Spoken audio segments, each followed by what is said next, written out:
crash moment, though, is it? It's how we desensitise to some things, and some of the things we see, we become desensitised as well, don't we?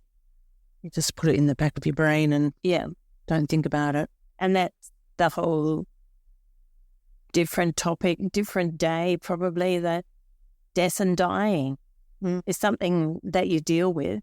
And as a young adult, if you've never seen it, it's like when they found out first today dead is patient. fun. No, it's not really No. fun. Until you put the gown on that's supposed to be on the dead patient, you put it on yourself to wash the patient down. It's got the tag hanging off your wrist. Oops. Okay. Oh, okay. Have we got any oops moment in your nursing career? I know we've had yours, Suzanne, once before. Which one was that? Well, I can't remember. She says, making it sound like I've had 100 million. Have you ever had a oops moment where something's happened and you go, nothing really deadly for the patient, obviously. We don't want to admit to anything. Oh, I can remember helping a friend of mine. We were student nurses. We were sent in to dress the patient because they passed away. Yeah. An elderly gentleman, very nice, and did all the appropriate things, followed the list of things we had to do. Yeah. And at the end, she was finishing off and I was looking through the patient's notes and then looked at he was Jewish. Oh. And you weren't supposed to do them. You're not allowed to touch them. No, they had a rabbi come in and do it very quickly. We rearranged everything very nicely and rang. Yeah. Pretended you hadn't done anything to it. Yeah. Oops. He looked beautiful and peaceful when they came in. Oops. That's what I'm talking about, that sort of thing where we do things and then we realise, when you hear a surgeon say that too, you just, oops, or no, what do they say? That we all just go, what happened? Yeah. What's that word they say? Shit. I worked with someone that used to say, oh, we're in tiger country now, Suzanne. Okay. It's more... I think it's more scary when they go quiet. Yes. And they're concentrating. Everything. And it's really hard for newbies to pick up is everyone's chatting away and all of a sudden everything is quiet and they're still talking. And oh, no. That's right. Read the room. You do have to read the room, don't you? And that's something that comes with experience. And also the way you put a question to. I was very lucky. My mother, as I said, was an interior designer and she was very good at dealing with people from multiple different disciplines. Yeah. So she taught me very well how to pose a question without making it threatening. So I can remember when I was a student nurse going through a large hospital and I was following because I was a university trained nurse, we used to look after a patient and we'd follow them through to theatre. Mm-hmm. And then we'd see them on the night, got to the theatre, and in those days they had a separate anaesthetic bay. So they were putting the patient to sleep, and it just happened that one of the senior anaesthetists was there teaching a student. So I was shunted off to the side and just told her, stand there quietly. And I'm standing there because I was so excited about this. I'd read all about the anaesthetics and what they do and everything. And I'm looking over on the opposite wall where they are and looking at the machine and everything. And I suddenly noticed that the ball in the oxygen was down the bottom, not up the top. And I'm, and they're talking away and they're doing what they needed to do. I'm thinking, am I seeing what I'm seeing? And I'm thinking, okay, what do I say? And then so I thought, okay, how do I phrase this? So I said, excuse me, putting your patient to sleep, how many litres of oxygen do you run when you're inducing them?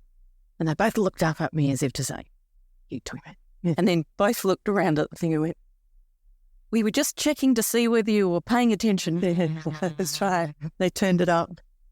I've had that with a patient. I put an oxygen mask on and then get called away but forgot to turn it on and come back and it's all foggy in their mask. Luckily, they've got little holes in the side so that they can breathe through it. But, oh, gee, It didn't take long, but gee, I don't know what had happened if I hadn't come back within those 5 minutes or so. Can happen easily, can't it? Well, I suppose that's why we're so lucky that they've become more systematic and there's more checklists. Yep. And routine. And all related to that British case with the no ventilate. What was the British case? The young mother who went in for ENT surgery. Yeah. And they had top specialists that they were working on it and they couldn't ventilate her. And unfortunately, the nurses at one point came in with a trachea tube, but these guys were so focused on what they were doing, trying to get tubes down, that eventually she'd been hypoxic and she ended up dying. Oh. But that was one of the reasons why they brought in the checklist, because her husband was an airline pilot. And as you said, when you fly a plane, before you even take off, do the checks. And if there's an incident, you run through the check. So now on our emergency trolleys, and this is one of the good things about the fact that examining things or incidents or near misses, that these behaviours become about. So on the emergency trolleys now, they've got the cards. So everyone has their cards, everyone has their step lists. On the back of the anaesthetic machines, there's books where if this happens, you follow these steps, because in an emergency, sometimes it's just a cue you need to. Yeah, everything like that. Yeah. You were talking about reading the room, Suzanne, being able to read the room and how important that is when you're walking into theatre. I remember some of the theatres I could walk into when we had Lee and Dom doing surgery. I think you both scrubbed for them. So when we'd be scrubbed for Lee and Dom, I could come in and tell the rudest joke to the team. Yep. And they loved it. But if I walk next door to your surgeons, yes, you can't even open your mouth and say hello. Yeah. You know, you'd be frozen in Siberia. Yeah. So being able to read a room is knowing the people that you work with and the team that you work with. And some days I'm super quiet, other days we're really chatty and conversations flow. But you're right, sharing that with new people when they come into the team. I remember going into that theatre or being in that theatre, and a female surgeon had a male assistant with her, and she said to me, "Oh, Suzanne, do you know?" I don't know, can't even remember his name. Let's call him Michael. Do you know Michael? Have you met Michael? And I was like, maybe I do. I said, I'm pretty sure we've hooked up at a party. And she was like, that's my husband.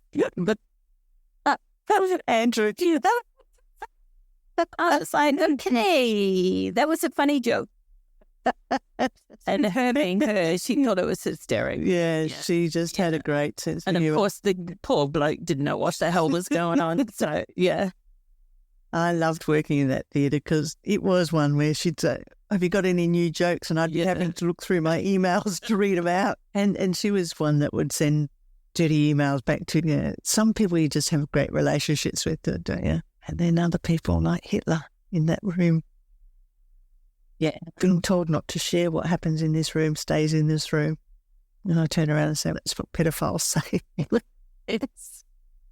Yes. She didn't like me after that. No.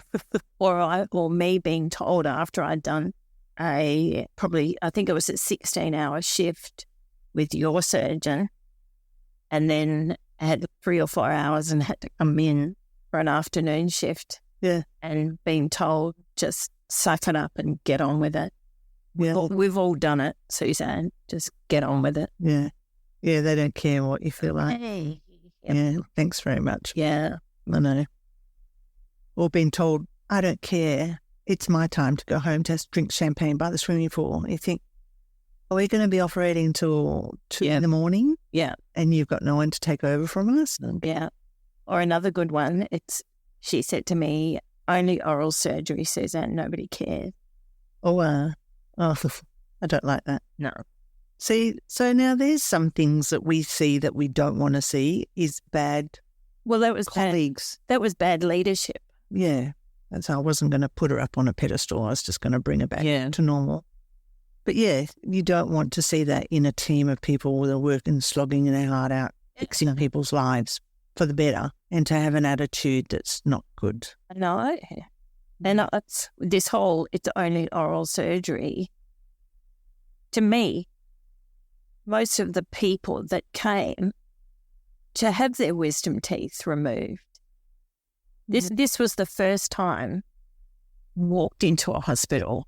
This was the first time they'd been to theatre. Yeah. So they may be getting their wisdom teeth out, but to them, it probably felt like they were having a heart transplant. And it's traumatic for them. It's their first experience. Let's make it a great one. And the other thing people forget, even though they've given instructions, this is what we're going to do, we forget that they've got the fear of pain post-op in their head. Yeah. And that's the overriding thing they're worried about, is how much pain am I going to end up with? Yeah. Yeah. And you can reassure them as much as you want. You're going to have pain relief from the anaesthetist. And there's all vomiting. Post-op vomiting is a problem too. And so you don't know their previous experiences. That's the other important thing. You don't know what's going on at home. Maybe they've got a dependent parent, sick child, all these things that they've had to put aside to come and get that done. Yeah, that's right. I work on the premise that I'd treat anybody on a bed, for me, is like my parent. Yeah. Yeah. And I want them treated the way I'd be treated. That's right. And everybody has a fear of not waking up. Yeah. Everybody goes to sleep scared that they're not going to wake up. And very few people actually say that to you. We've had it where people say, am I going to wake up afterwards? Yeah. And I always say, well, we're in the business to make sure you wake up. Exactly. Otherwise it'll be in the front page of the Sunday Times. I know. Do you find that we have to be counsellors sometimes, or we have to tap into a more psychological counselling type behaviours? We're not really trained for that, are we? We're not taught how to reassure people that they're going to be okay in situations like that. We're sometimes thrown in the deep end. We come across things we don't expect to see, but then we have to deal with the fallout afterwards. We're not social workers is what I'm trying to say. Yeah. I think that's probably more relevant from ward nurses, because theatre nurses, probably from an anaesthetic point of view, you would be in the business of comforting a patient. Like a scrub nurse, a scout nurse, usually you don't have the time or that contact. No, they're asleep when you come in the scene, aren't they? Not always. Not always. I think also, I think because you work as a team, if the anaesthetic people need help, that's where you're going to take the extra focus, because nothing's going to go forward until that's done. The patient's relaxed, safe, and then you move on. Yeah, that's the problem. Is you've got to split, as you say, read the room. You got to split. If something's happening there, opening doesn't matter. Yeah. You put that aside. I think spending that extra little bit of time with someone who's going to sleep, who just holding their hand. Sometimes someone just wants you to hold their hand. That's really important. I love theatre, but it's really nice to be there for someone who needs that reassurance. And I think in some ways it's a little bit scarier for people nowadays, because previously you had to go and look up a book to find all this information. Nowadays they're bombarded with so much information and a lot of it inaccurate. So when they get in there, they've got these different stories that what they've read doesn't match what they're going through. Exactly. Or they've looked up 20 YouTubes on how to get your wisdom teeth taken out. Or the thing is, they never show the bit where you have to fast, not eat. You have to get in and you're sitting there for what could be hours waiting. And then eventually you get down to the bit which you thought, if you looked at the thing, they just go straight through. And the waiting bit, I think, is hardest on most people, because that's when they start to mull over. Yeah. Or they're stressed because they're not going to be back in time to pick up the kids, look after mum, do those things, that the other weighty things that they've got on their mind. Mm. And that's an interesting thing, because, with holding bays where we bring the patient up into the theatre and they're waiting for their turn to go into the operating theatre, and all there is dividing them is a curtain. So there's no privacy. You can be seen. And the anaesthetist and the surgeon will come in and talk